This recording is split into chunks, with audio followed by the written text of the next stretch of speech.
2 years after my last visit to the East Broad Top, I was lured back to the area again in late July, following news of number 16 potentially returning to service.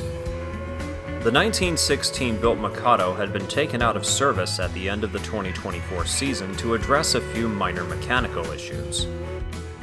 The rumblings around the railfan grapevine were that number 16 would return to service soon.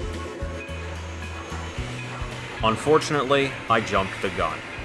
Number 16 wouldn't be ready for at least another 2 weeks. But this gave me the perfect opportunity to see the EBT's newly acquired diesel, number 19, in action.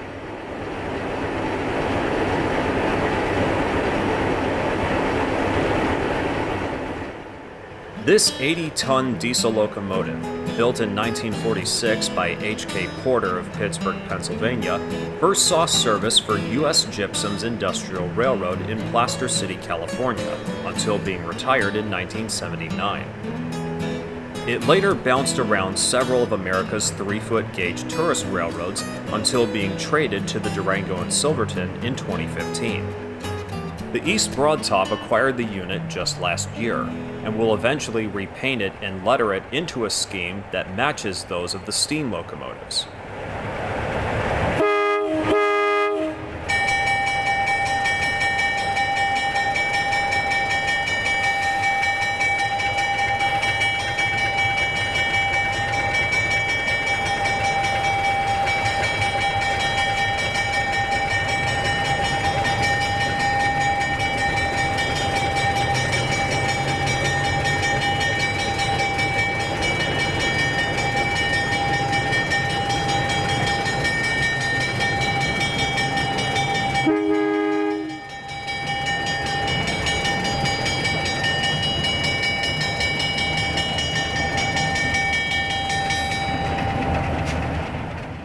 In addition to the normal trip out towards Colgate Grove, we'll follow number 19 and her train over a newly laid portion of the EBT, stretching south out of Rock Hill Furnace towards the town of Saltillo.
Whether you're pulled by steam or diesel power, the East Broad Top offers a relaxing and historic ride that the whole family can enjoy.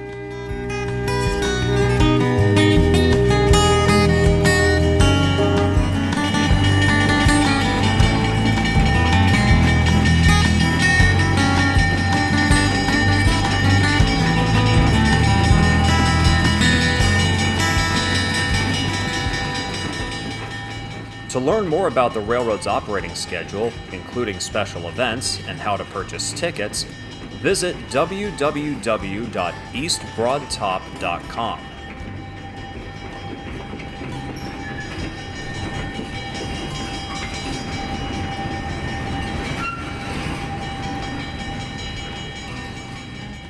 To learn more about the March to Saltillo, the rebuilding of the station there, and numerous other projects that help keep the East Broad Top alive for future generations, you can check out their sister organization, the Friends of the East Broad Top.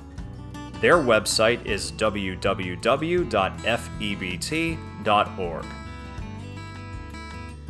Until next time, this is your train master, Christopher Kovacs. Thank you for watching, and keep on steaming.